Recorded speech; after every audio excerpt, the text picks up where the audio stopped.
તો એક મોટા સમાચાર સામે આવી રહ્યા છે। અમદાવાદમાં પાલતુ શ્વાનનો નખ વાગવાથી અડકવા થઈ જતા પીઆઈ વનરાજ માંજરિયાનું દુઃખદ નિધન થયું છે।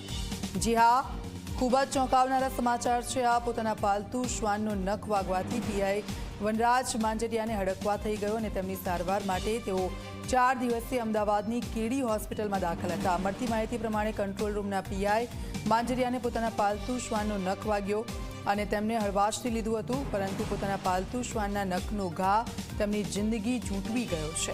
પાલતુ શ્વાનનો નખ વાગતા પીઆઈ માંજરિયાને હડકવા થયો અને તેની સારવાર માટે તેઓ કેડી હોસ્પિટલમાં દાખલ હતા। તેમના ફાર્મ હાઉસમાં 1 મહિના પહેલા પાલતુ શ્વાનનો નખ વાગ્યો હતો અને તેની અસર તેમને 18મી તારીખે દેખાવા લાગી અને તેઓ કેડી હોસ્પિટલમાં દાખલ થઈ ગયા હતા। જોકે 22 તારીખે એટલે કે આજે તેમનું દુઃખદ નિધન થયું છે। ડોક્ટરો તેમનો નથી જીવ બચાવી શક્યા। 4 મહિના પહેલા મહેસાણાના ખેરાલુ તાલુકામાં પણ આવો જ એક કેસ સામે આવ્યો હતો। સંવાદદાતા ઉદય રંજન અમારી સાથે ફોનલાઈન પર જોડાઈ ગયા છે। ઉદય, પાલતુ શ્વાન તમે પાળો છો, પરંતુ જો તમને એના થકી કોઈ પણ ઈજાઓ થાય છે તો તમારે તાત્કાલિક હોસ્પિટલ જવું જોઈએ। એ આપને આજે કિસ્સો સામે આવ્યો છે, પીઆઈનું મોત થયું છે, તેના ઉપરથી આપણને ઘણું બધું કહી જાય છે।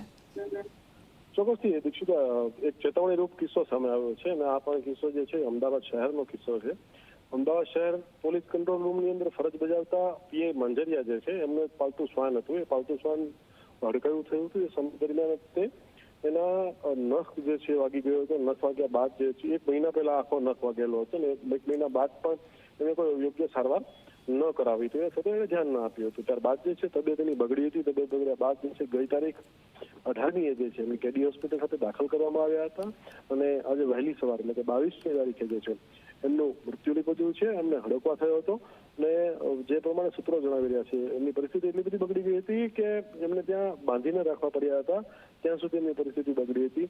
તો આ કિસ્સો સામે આવતા જે લોકો પાલતુ શ્વાન રાખે છે એમના માટે ચેતવણી રૂપ છે, કારણ કે શ્વાન એ શ્વાન છે અને તેના કરડવાથી અથવા તો એના વાગવાથી જે છે એના દ્વારા તો કોઈ પણ પ્રકારનું ઇન્ફેક્શન જે છે થઈ શકે છે। એનું કેટલું ગંભીર બાબતનું એનું પરિણામ આવી શકે છે એનો જીવતો જાગતો દાખલો જે છે આપણી સમક્ષ અમદાવાદ શહેરની અંદર સામે આવ્યો છે। બિલકુલ આભાર ઉદય આપનો સમગ્ર વિગત બદલ।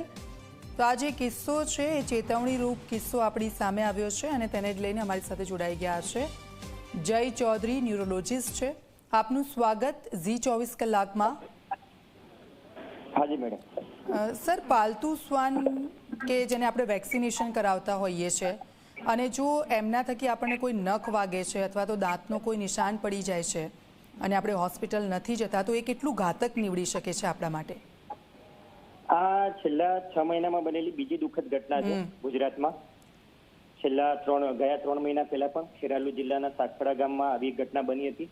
ત્યારે પણ કૂતરાનો નખ જ વાગ્યો હતો અને આપણે સામાન્ય રીતે કેવું છે કે ગળુડિયાનો નખ જ વાગ્યો છે એમ માનીને કે કરડ્યું તો નથી, પણ સામાન્ય રીતે નખમાં બી કૂતરાનો લાળ રસ જડતો જ હોય છે। કૂતરાની લાળને સામાન્ય રીતે નખ આટોપી જ લેતા હોય છે અને એ લાળ રસના લીધે જે જીવાણુ રેબીઝ એટલે કે હડકવાના ફેલાતા હોય છે દર્દીના શરીરમાં, એના લીધે હડકવા ઉપડતું હોય છે। એટલે રસીકરણ પ્રત્યેની જાગૃતિ હજી પણ અભાવ છે અને ખાસ કરીને આપણે ક્ષેત્ર એમાં જઈએ છીએ કે ખાલી નખ જ વાગ્યો છે, કૂતરું તો કરડ્યું નથી। એટલે એના રસીકરણના અભાવે જ અને હડકવાની આપણને ખ્યાલ છે કે હજુ સુધી કોઈ દુનિયામાં દવા શોધાઈ નથી। એકવાર થયા પછી દર્દીનું મૃત્યુ દુર્ભાગ્યવશ થતું જ હોય છે। બિલકુલ, એટલે આ જે કિસ્સો સામે આવ્યો છે લગભગ 6 મહિનામાં બીજો કિસ્સો છે, તો રસીકરણ નથી થયું ને એનું આ પરિણામ છે? હા ચોક્કસ, રસીકરણ નથી થયું તેનું જ આ પરિણામ છે। એટલે કેટલા સમયની અંદર તમારે રસી લઈ લેવી જોઈએ? જાણે કે મને આજે નખ વાગ્યો છે તો મારે કેટલા સમયની અંદર તાત્કાલિક હોસ્પિટલ જવું જોઈએ અને કેટલા સમયની અંદર રસીકરણની આ પ્રક્રિયા પૂરી કરવી જોઈએ?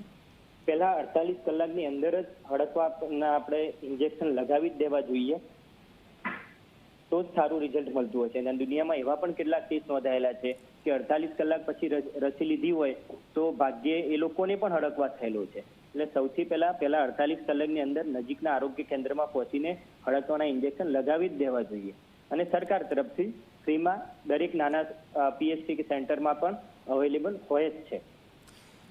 બિલકુલથી આ જે રસીકરણની પ્રક્રિયાઓ છે એ પાલતુ શ્વાનને તો આપણે વેક્સિનેશન આપતા જ હોઈએ છીએ, તો જ્યારે નખ વાગે છે અથવા તો એ આપણને બચકું ભરે છે તો એ દરમિયાન બંને રસીકરણ કરાવવું જોઈએ? બિલકુલ રસીકરણ કરાવવું જોઈએ। પાલતુ શ્વાનને પણ આપણે રસી આપેલી જ હોય, કે કદાચ આ કેસમાં આપણને ખ્યાલ નથી કે પાલતુ શ્વાનનું પણ રસીકરણ થયું હશે કે નહીં થયું હોય, પણ ભલે પાલતુ શ્વાનનું રસીકરણ થયેલું હોય તો પણ જો પાલતુ શ્વાન જેને રસીકરણ થયેલું છે અને એ શ્વાન પણ બચકું ભરે અથવા તો નખ વાગે તો પણ આપણે રસીકરણ કરી જ લેવું જોઈએ, કેમ કે એકવાર થયા પછી આની દુનિયામાં કોઈ દવા જ નથી, જે રીતે આપણને ખ્યાલ છે. બિલકુલ. લોકોને શું કહેશો, કારણ કે લોકો આ બધી બાબતો છે અને લાઇટ લેતા હોય છે, તો તે લોકોને શું સલાહ આપશો?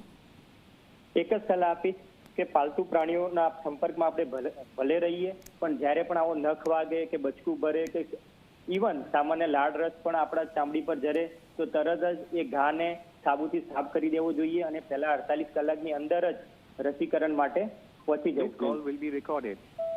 બિલકુલ, આભાર આપ અમારી સાથે જોડાયા તે બદલ. તો આપ જુઓ, આપ સૌ માટે આ ચેતવણી રૂપ કિસ્સો એટલા માટે છે કે આપણને જ્યારે પણ કોઈ પણ શ્વાનનો નખ વાગે છે અથવા તો તેના દાંત બેસી જાય છે તો તેને લાઇટ લેતા હોઈએ છીએ, પરંતુ આ જે ઘટના સામે આવી છે, પીઆઈ માંજરિયાનું નિધન થયું છે. તેમણે તાત્કાલિક હોસ્પિટલ ખાતે ગયા હતા અને 4 દિવસ સુધી તેમની સારવાર ચાલી, તેમ છતાં પણ હડકવા થયો અને તેમનું મોત થયું છે. તો 18 સપ્ટેમ્બરે પીઆઈને કેડી હોસ્પિટલમાં દાખલ કરવામાં આવ્યા હતા. 48 કલાકની અંદર જો તમને શ્વાન કરડે છે અથવા તો તેનો નખ વાગે છે તો 48 કલાકની અંદર તમારે ડૉક્ટર પાસે જવું જોઈએ અને વેક્સિનેશન કરાવી લેવું જોઈએ. તો શ્વાન કરડે તો આપણે શું કરવું જોઈએ? તો 48 કલાકમાં અડકવાની રસી લેવી ખૂબ જ જરૂરી છે. આ ડૉક્ટરે કીધું છે. શ્વાનનો નખ વાગતા અડકવાથી પીઆઈ માંજરિયાનું નિધન થયું. 18 સપ્ટેમ્બરે પીઆઈને કેડી હોસ્પિટલમાં દાખલ કરવામાં આવ્યા હતા. 4 દિવસ સુધી તેમની સારવાર ચાલી. શ્વાનની લાળ ચામડીને અડે તો પણ હડકવાની રસી લેવી એટલી જ જરૂરી છે. શ્વાન કરડે કે નખ વાગે તો પણ હડકવાની રસી લેવી પણ જરૂરી છે. શ્વાનની લાળ પણ હડકવાનું કારણ બની શકે છે, ડૉક્ટરોનું આ કહેવું છે.